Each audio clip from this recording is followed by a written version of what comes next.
Hello, welcome to the Stepping In podcast. I'm Adam Klein, managing partner and faculty member at New Ventures West.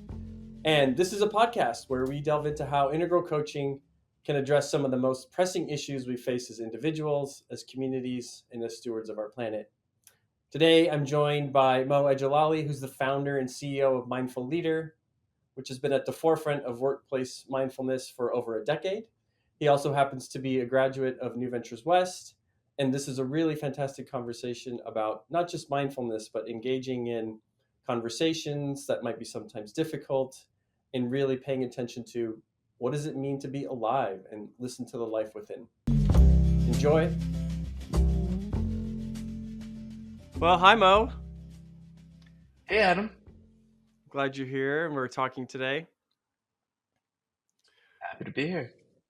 So, what I thought we could get started, and we did a little bit of this in our exchange before setting up today, is really hearing a little bit about your journey into what you're up to today with Mindful Leader and what brought you to starting it with your partner, and then where you find it today. Wonderful question, and there's sort of different layers I could go into as we know in the work that we do. And so I'll start at a higher level, and we might dig into areas as you might see fit. And so the quick background, my training was in computer engineering. I graduated computer engineering during the .NET bubble, very exciting time. Had a pretty successful career in IT, went on to start a small company, which bootstrapped it very quickly, got some support from Microsoft. And in that, didn't really have a solid understanding of leadership, and hired a business coach once who told me my employees were like horses. One set could take me from point A to B. I could put them down to get a fresh set from point B to C. Obviously, it made me kind of question the value of a good coach versus a not so good coach. But I adapted these, and on paper, we were doing well. I was kind of this whiz kid boy wonder. The company went from 0 to 30 people. We were a multi-million-dollar company. I was literally a poster boy. Microsoft had a big conference in Washington, D.C., and they put up my picture on posters across the D.C. metro. Like, I was literally a poster boy. And then the company collapsed. And in 2009, we were overextended. We were doing ecosystem recruiting, essentially.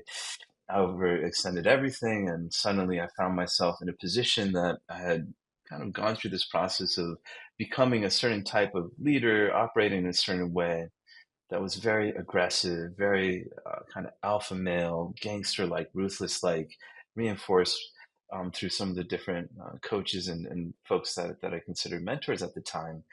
And when the company collapsed, I found myself still operating like that. I still had this mentality. And when I would look at myself in the mirror, I didn't like who I'd become. And I was disgusted, and I wouldn't hang out with myself. I was like, who is this guy? But I didn't have the company to hide behind. I didn't have a reason to operate that way or be that way. And so I went through a very difficult time. I was financially the most successful in my peer group and my family, and suddenly I got wiped out, flipped upside down. And in that journey, just trying to make sense of things, I asked myself, what's this all for? Why chase after something where just like that, it could disappear?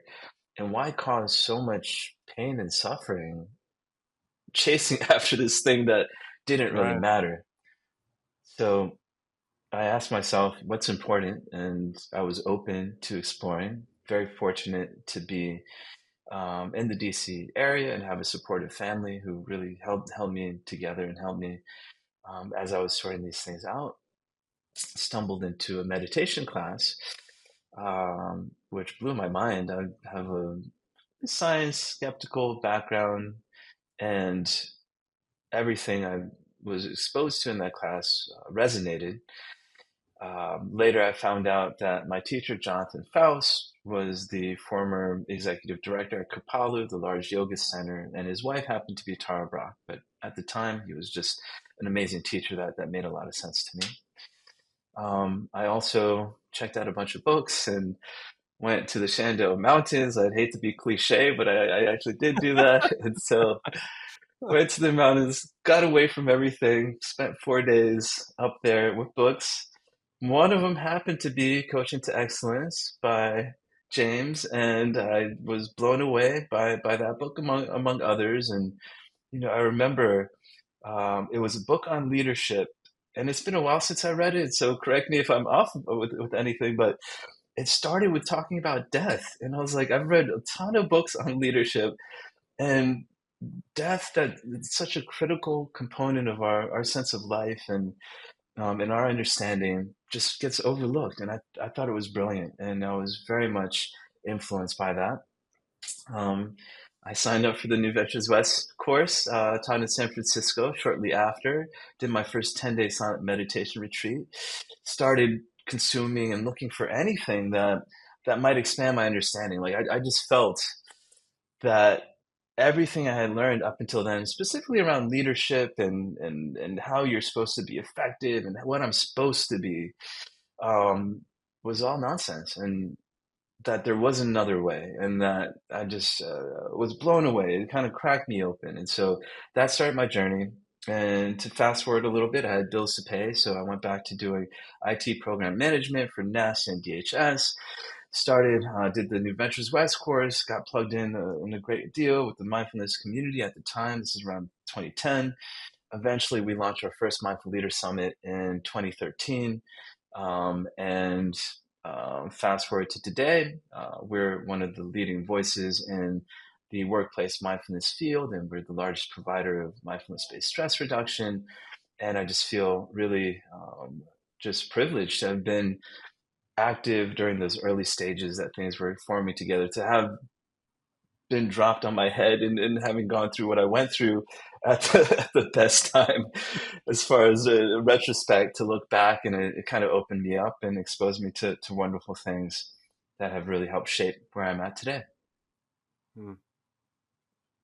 One of the things we're curious about, because I imagine um, many people may have these moments where things fall out, the bottom falls out, things don't go how they wish they would go. But something for you allowed you to stay open and hang out in that space long enough to answer or to at least sit with these big questions of like, well, what's the point of chasing after something? What do I really want to be committed to? So in that space, if you can remember, because I know it's been a while, like what allowed for you to stay open and hang out there long enough for a shift to start to like really take root? That's a really great question. And, I think often in these really short recounts of stories, we present a very simplified narrative, right? And so Right. there's a lot more depth to it, and like and layers, right? Yeah, and so one of the things I'll mention, I did have, just from early childhood, I've always had a real kind of keen desire to understand. And I think a lot of that came from being misunderstood, and just being an immigrant from Iran, coming from a country where my parents had just seen their lives flipped upside down, revolution and turmoil, and coming to the United States, growing up in Mm. an environment where in the 80s, where I couldn't even say I was Iranian, and that there was this um, a real desire to be understood and to understand. And it's something that drives me to this day, like this real genuine desire to like be understood and understand things. At the same time, I did come from a Muslim background. Mo is short for Muhammad, and there's just a lot of beauty in Islam, and a lot of beauty in, the way I would say my parents would interpret it at that time, and sort of Yeah. the the depth of Persian poetry and Sufism. And so there was some of that in the air, and I think that I'd always had this openness to wanting to make sense of things. Why are we all here? Like Red Hitchhiker's Guide to the Galaxy, like those kind of explorations earlier Right. than some others might. So that was always there. And I decided that maybe business and kind of this pursuit of technology and and that might be where I could kind of explore things, and also went down the Ayn Rand Fountainhead kind of track, and so got exposed to many things that influenced me. But I feel like I was always open to understanding, and that was just innately there. Um, During that time, I guess I was fortunate enough. I did have a job. I did have real responsibilities. I didn't have kids, didn't have, and I had to, bless my family, and in particular my mom, who was really just willing to kind of help me sort of, you know, help me sort of take care of the basic needs while I was going through this really difficult time. And so I had some space and I had some support, and I feel very privileged to have had that. Hmm. And so those are the components. I feel like there was a natural desire to seek and understand, and I had this support that gave me the space to be fortunate and privileged enough to do this work. Hmm. Yeah. So the real the what I'm hearing, the interplay of like your own temperament, so the way that you were, so to speak, engaging with the world, but then also this context of support, and not just support, but where these kinds of questions live and are entertained, like culturally and from the Muslim background. So questions of importance and more existential questions, there's room for that. That was also in the mix for you.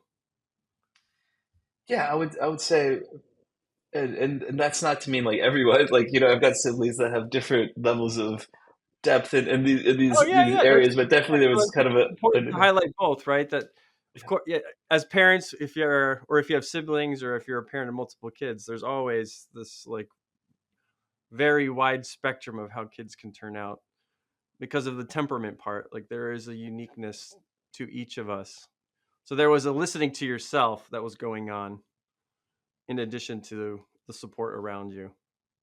Yeah, I think that's fair to say. I've always been very introspective and kind of contemplative. Yeah. So I'm curious now. So that we can pick up the story where you left off, which was with mindful leader. And so, how are you finding yourself today? Like, what are the things you're asking yourself? What are the commitments you find yourself continually engaged in? And what's it look like to be expressing this nowadays? Wow, and for me, there is this, and one of the things that New Ventures West really instilled in me was this sense of like, whenever you get too comfortable, it's probably time to pull the rug out from under yourself. And sometimes in my first experience, I feel like, the rug, whether maybe there was some conscious desire for the rug to be pulled out from under myself, but it was more external. It's much more difficult to do it to yourself, much more difficult. And I think that it's so easy to fall into kind of a comfortable, complacent, real easy sort of way, which then loses that that and I'm searching for the right word. I could feel it, but it's hard to say. But that aliveness, maybe there's an element of aliveness that we lose in that challenge and that risk, right? There's sort of a risk that keeps us alive. And with Mindful Leader, we were fortunate to have quite a bit of early success and sort of fortunate to be at the right place at the right time. And I feel early on in exploring this idea of mindfulness, generally speaking, and mindfulness in the workplace. And so we had a lot of success in our early conferences and things. People were very excited to participate and be there. And that just created a great deal of momentum that has carried us forward. Now, in the last few years, especially I would say since 2019, there was clearly a point that there's an old song by The Who that, and I know I'm not necessarily young enough to have listened to The Who, but pay attention to the classics. But there's like a line where it's like, something like the new boss, same as the old boss. And it's a brilliant song where they're kind of talking about how easily we could kind of replace one problem with another. And I think in particular, it was during the 60s, and this concern that the peace protests and the peace movement, in some ways, it had kind of the the power dynamics, the way power could corrupt. And Right. so even though we're kind of replacing, let's say Nixon with somebody else, the new figure is the same as the old boss. And that song always stuck in my head. And I think it, just that natural need to challenge and sort of being exposed to different world perspectives at an early age. And I felt that in the mindfulness field too. I felt this feeling like, hey, wait a minute, like I was super excited, sort of had this honeymoon idealistic phase where just everything seems so glowing and perfect. It's Yeah. like I found the I answer, found right? it. It's like I found I it. found it. Yeah. And we know like that's the moment where you've got to be like, hey, wait a minute. Wait a minute. Uh, Exactly.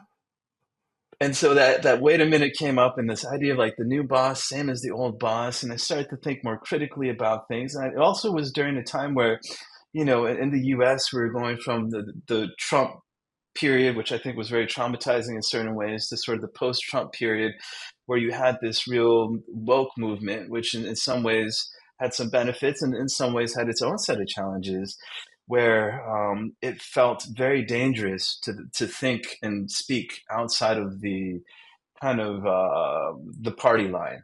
And Mm. and I've never felt that way necessarily in sort of more the left leaning world. Like it always felt like the left leaning was where you could say whatever you wanted, that was encouraged. And so there was this weird dynamic happening, and both internally this questioning of like, hey, wait a minute, the new boss is the same as the old boss, and things are just feeling a little bit too glowy. And then this environment that was sort of starting to shape where it was dangerous to say things, and it felt strange because it was within the atmosphere and environment where people typically would encourage the daringness to say what isn't said. So it was a unique time. Mm. Mm. And one of the things that you were where you started with this was paying attention to aliveness. So I want to kind of circle back to that because that felt like I don't know, an important part to like stay in something that was alive and evolving and not just falling back into default patterns. So what's that look like today in the mindfulness movement for you that you're paying attention to and wanting to, like, as you feel it, like give voice to and really bring forward and be in conversation about? Thanks, Adam. And so I will connect 2019 and bring us up to speed, but it started in 2019. And the key Yeah, yeah. thing, we had a social media post where I shared this article about a right wing Christian fundamentalist group that was suing one of my friend's organizations in New England that was introducing mindfulness into schools. And we Mm, just shared this post, and our mindful audience, and this was on Facebook at the time, we're pretty active on Facebook. Our mindful audience went nuts. I mean, they freaked out and said, "You guys are idiots, unfollow." One poor lady kept saying, "Have you guys been hacked? Have you guys been hacked?" And we could have presented that post maybe with a little bit more context to the credit to the folks that might have been surprised by it. But the reaction was overwhelmingly like negative and very unmindful and very shocking to me. And when I saw that, I felt kind of the spidey sense tingling, right? Like there was something there. I was like, hey, wait a minute. And that feeling of like, ooh, like kind of that aliveness. And I realized that, hey, this has got me curious. And if it's got me curious, maybe others will be curious. And if not, so what? Like I'm feeling it. So let me pursue this. yeah. And I did, and I found that the lead plaintiff was this woman by the name of Candy Brown. Found out she was a professor at the University of Indiana with a PhD in divinity studies from Harvard. So she was a legitimate, credible person. And I engaged with her over email. Next thing you know, we did a one-on-one interview for an online event that we were doing. She did an article for us, and I was just mind blown. It was refreshing and exciting and And it got me feeling alive, where there was this woman who disagreed with fundamentally a lot of the things that we were trying to do, but that was willing to approach things with rigor and with a level of rational intelligence and a voice that had been silenced everywhere else. And I engaged her and just found I felt enlivened by it. It challenged me, questioned some of the stuff that we were doing. And next thing you know, I invited her, and she was part of a keynote thing at our summit. We do a couple of different keynote things, and I paired her with Barnaby Spring, who at the time was running New York's Department of Education mindfulness program, overseeing a program that would potentially impact 1 million students, one of the largest in the world. And they had a debate, and no one told me that this was a good idea. No one encouraged us. No one suggested it. It was like Imagine you got what? some of the opposite advice. Yes, exactly. Like what? Why? But at the event, the people who experienced that, they felt that spark that I felt. They felt alive. They were energized. They didn't agree necessarily with everything, but they felt alive. And for me, it was a sign that, hey, there's something here, and that this is something that's going to become part of my own exploration in mindfulness and mindful leaders. And so to fast forward a bit, that was the spark of initially the series, the blog series that now we call Whackfulness, where we explore the silly, sometimes unexplored side of mindfulness, taking a critical look at this work in a time when it was kind of dangerous to do so, and still a little bit, trying to provide different perspectives, different voices, to do exactly what we learned, to pull the rug out from under us, whether it's individually or as a community, to bring in the perspectives, to bring in this stuff that makes you pause and say, hey, wait a minute, like I don't agree, but there's something here worth exploring. And so to fast forward to where Mindful Leader is at now, exploring the critics and taking a critical view has been really essential to how we're looking at mindfulness and looking at the future, and really providing a vision for mindfulness with the work that we're doing, where we're able to look at the past and look at the wonderful contributions of people in the past, the frameworks and the different areas, and for us particular MBSR, but then also looking to the future and figuring out, how does this work evolve? How do we create the right atmosphere, structures, and frameworks where we're able to carry this work forward for generations and generations to come, and address some of the baggage and address some of the unaddressed things from the past, and create something that truly, I believe, connects with the original passion and reason I got involved with mindfulness. And I think a lot of the original promise and excitement around mindfulness that maybe has been lost with some of the things that people have experienced and seen out there now. Hmm. I mean, to me, what I'm hearing is it's a move of, yeah, stepping into controversy, or you use the frame of like pulling the rug out from under you, but also like, what's it like to include more voices here that aren't just singing the same note? Like, we're playing this note about mindfulness, someone else is playing a different note. What happens when we bring those two things together? And there's going to be some discord, but is there any harmony that we can create or learn about by having those two things exist together? Which, yeah, in our world, especially today, that doesn't really happen. That level of open engagement with something that we're using the word aliveness, but sometimes can feel like just charge. That's a great point. And what I'll say, like, there are times when it is harmony, but there are times where it isn't necessarily harmony. It is critical. It's the kind of, Yeah, yeah. you know, it's like your Aikido, like, sensei sort of say, hey, like, that's not the way you do it, and correcting, right? And so sometimes that it's a critical hardening and sharpening Yeah.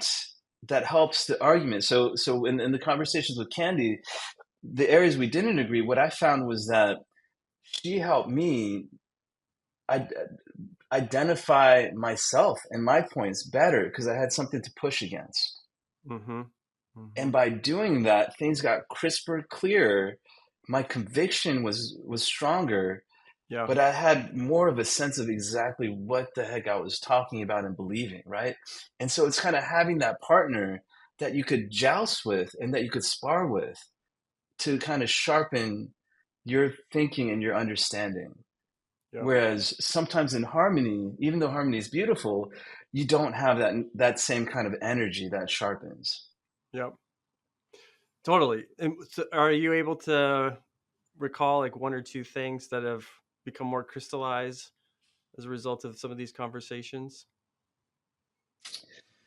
Boy, there's quite a lot, and I think one of the things that was very clear to me was that in our field, and one of the things that I'm always afraid of is being a hypocrite, and I feel like that's a good gauge because when you stop fearing being a hypocrite, then you instantly, very easily could slip into it. And so, kind of challenging myself, like, wait a minute, am I, how does this feel? And I feel there's areas constantly where we could improve. But in our field, we talk a lot about inclusion, and I believe inclusion and diversity is a fantastic, wonderful thing. And in conversations with folks like Candy and folks like Ron Purser and Glenn Wallace, and there's quite a few others, like this idea of inclusion was being challenged. Like, how can we be inclusive if we're not willing to include voices that we disagree with? Like, are we Right. just trying to Exactly. make ourselves feel better by just sort of like doing this? But what does inclusion really mean? And in that exploration, um, it got clear to me what that means for mindful leader and what diversity and inclusion means for us. And that was very crisp and probably the one of the places where I feel like we diverged, where for us it's inclusive of all religious beliefs, whether it's fundamental Christians and Buddhists and atheists and non-believers, and then also this element of, and this was a one for me, but being politically inclusive. And for us early on, especially coming out of the trauma of, um, without getting political, but the Trump presidency was very traumatic for many, including myself. And so it was hard to be willing to welcome and invite that. And so in my thinking, it got very crisp, like, hey, this is what it means to us. And in that jousting a bit, that helped. And then I'll share another example with Ron Purser, for example. He does a lot of exploration around make mindfulness and this idea of Mm, how mindfulness has been really commandeered by capitalists. And Ron has a very clear, and there's many others who have explored this idea of how mindfulness and capitalism shouldn't be mixed. And in right. my thinking, it got very clear that, hey, wait a minute, like, I don't believe that Buddhism and capitalism should be mixed. Spirituality and capitalism should be mixed.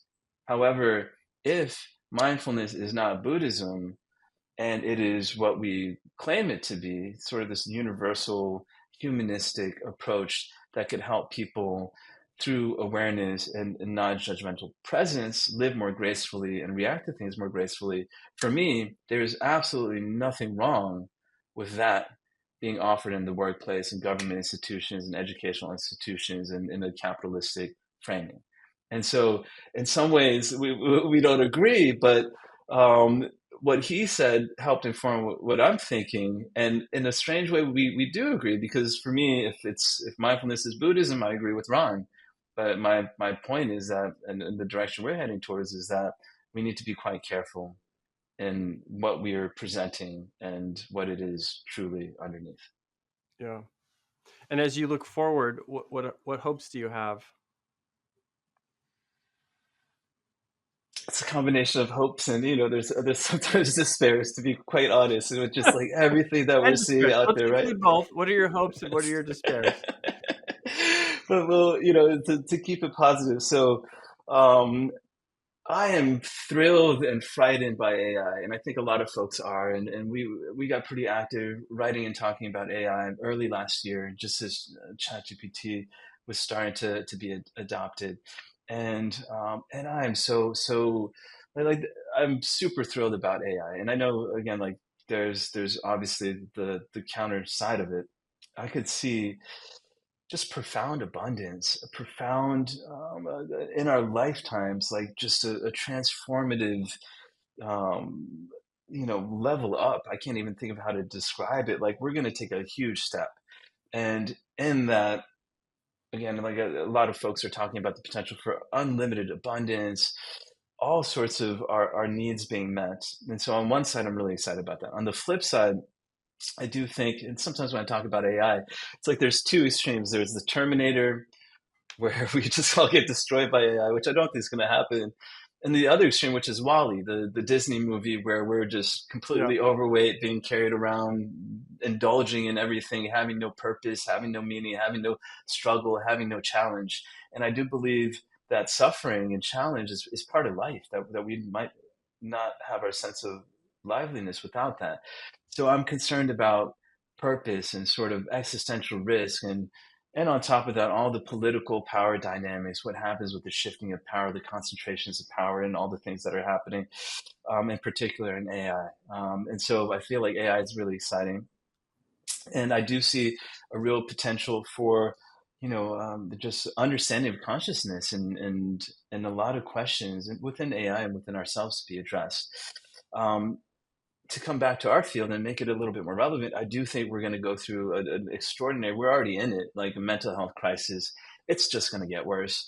I see just the mass use and real glorification of using drugs, like in a way that, I didn't like the DARE program when I was growing up, and you might have seen the DARE Bear. I don't know if you guys had that, where Yeah, like yeah, say we no to did. drugs, and it Yeah. was extreme, right? But now on the other side, there's like this real romanticization, and I'm excited when I'm seeing more of the sober and kind of clean movements. And so whether it's prescribed or recreational, I feel like there's been a lot, and a bit too much, and this romanticization and of it is dangerous. The real kind of push for all the vices, and again, like it's like they're all the betting sports apps and all that stuff that's happening, all the poker apps. Like there was a point where we were too extreme, and we were told you're going to go to hell, and it's sinful to do these things. And now we're in the other extreme, where I feel like it's become too normalized, and that as we're seeing, with the research and the psychology, like there's a real danger to these things, and they take us away from, there's an escapism. And so for me, there's a mental health crisis, and a lot of these things that we're doing and that we're allowing, and that are being deregulated and adapted and glorified and normalized, are making things worse. On the flip side, I feel we need to find true connection, true meaning, true community. And I saw a great talk. I think it was Michael Pollock who said, well, one of the biggest challenges we're going to have, and this has been talked about for some time, but is the loneliness epidemic. And I feel Right. like people are going to be more and more alone, more and more isolated. And the power of AI, like we don't need it. Like we have so much freedom and power at our fingertips with our phone, that we almost need to be forced to deal with other people, and deal with all the things that we have to deal with when we deal with other people, things not being instant, and actually having to care about someone else's needs, and kind of be patient, and like having to listen and understand. So I'm concerned about how we really form community, and I believe community is the answer, and all the stuff that we're focusing with in Mindful Leader. It's like, how do you really integrate community into every piece of this, and really get people to sacrifice what we need to in order to be part of a community. There's giving, you have to give something up, you have to be willing Yeah. to participate and serve. Yeah, and I know that's an important aspect for you guys. And you have one, I know of one clear example that you're doing, which is being able to practice together. Do you want to say a little bit about that? Sure. Glad to mention. So we have a program called Meditate Together, which is entirely based on community, 24 hours a day, 5 days a week. People drop in on the hour, and they join a group where it's 20 minutes of silence. So we're not prescribing anything. You could believe whatever you want to believe. You could practice whatever you want to practice. It's very Quaker-like in terms of just kind of this silent time for contemplative or meditative practice.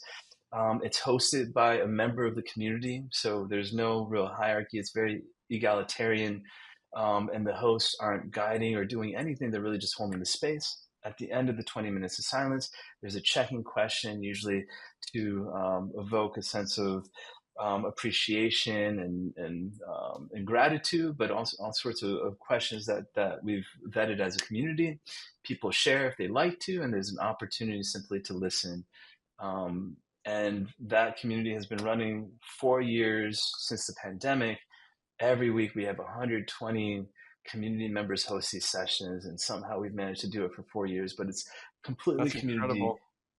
Thank you. And it just has this wonderful energy. Like there's something special about the that space, and highly encourage folks to check it out. It's been wonderful, and just maintaining a practice for me, myself. It's almost having like a 24 hour a day like meditation center, almost like 7-Eleven. You could just drop in anytime and meditate with other people.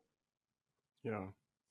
And that's why one of the things I was wondering about, if we were to come back to you personally in these times, like, what are you doing to stay open to the aliveness within and be open to these conversations and how things are unfolding? What's that look like for you? Boy, and for me, and sometimes it's hard, right? So I would say sometimes I do go through, and I've gone through a lot of personal stuff the last 2 years, and there are moments where I realize that I need to heal and I need some space. And so there are times when, and where it's good enough, where you need a little space to be strong enough, Yeah. and where you need have space to have the ability to engage. Right. So I just want to be honest about that. So there are times where I kind of need to pull back and heal and the images. I'm not Superman, but the image of like Superman's cave comes up where it's like sometimes you have to go back and heal before you could step out and deal with things.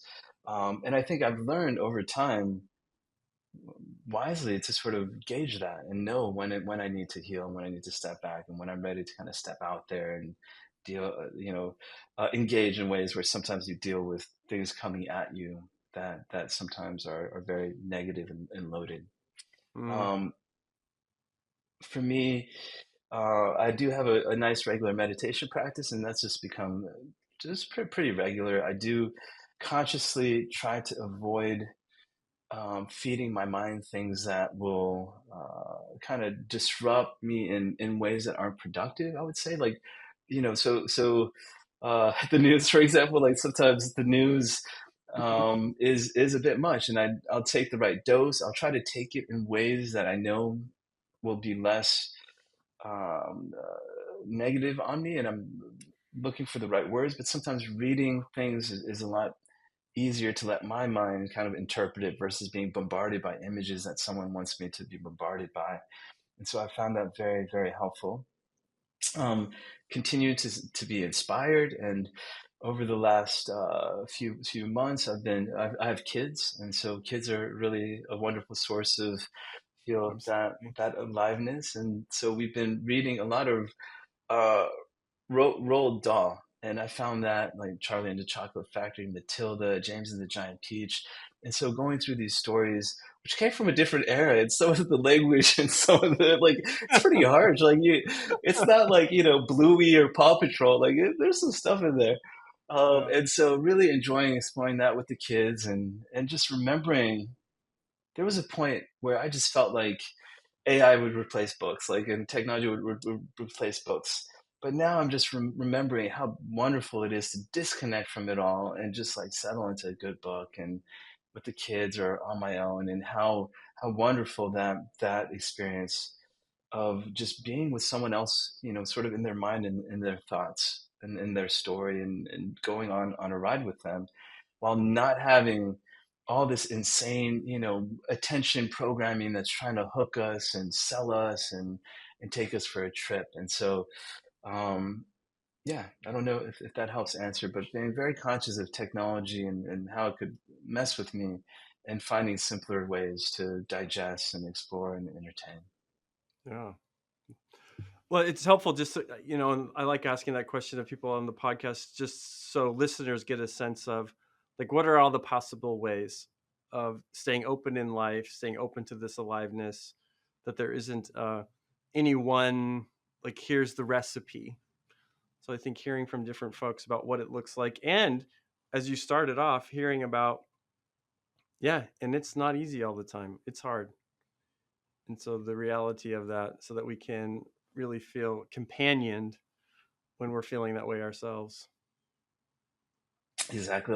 I think it's dangerous to kind of feel guilt or shame, right? Around those things. Like I should be this, or I need to feel Right. that way, and to find how to get there, but in a way that feels that's more organic. Yeah. Well, I've appreciated our time, Mo. Is there anything you want to say as we're coming to a close here? Not a whole lot outside of the fact that I have a lot of respect and appreciation for the work that you guys do, and it has been fundamental in my journey and in my path. And of course, I've had other influences and things, but quite often, especially in those really difficult moments, a lot of the lessons and experiences that I had with New Ventures West have been really invaluable. And so, just my sincere appreciation for that. And yeah, and so I'll leave it at that. Yeah. Well, we're also, I think one of the things that stands out to me in your work is a lot of what you talked about in this episode, uh, entertaining and including and welcoming difficult conversations around things that it's easy to be in an echo chamber around. And I think that kind of inclusion, while it may not always find harmony in it, like enriches our own views, our own understanding, crystallizes things. And it's an easy thing to ignore because it's easy to find echo chambers, especially in today's world. So we're inspired by your commitment to engaging in those conversations and having them really inform how things go. Because my sense is it really does inform it and enrich it and help it to really be of benefit to more and more people. Absolutely, and one of the things I think about is that to feel alive, there is an element of suffering that sort of Yeah. really engages us, but to find the right suffering, right? So sometimes we find the wrong suffering. There's all sorts of terrible ways people do that, but the right suffering sometimes it's like that workout, that kind of pushing or that engagement with someone who you don't agree with and challenging your ability to be with them and hear them out. But that's just one little thing I wanted to mention. Yeah. Well, thanks, Mo. As do I. Thank you, All right, Adam. Mo. Take care.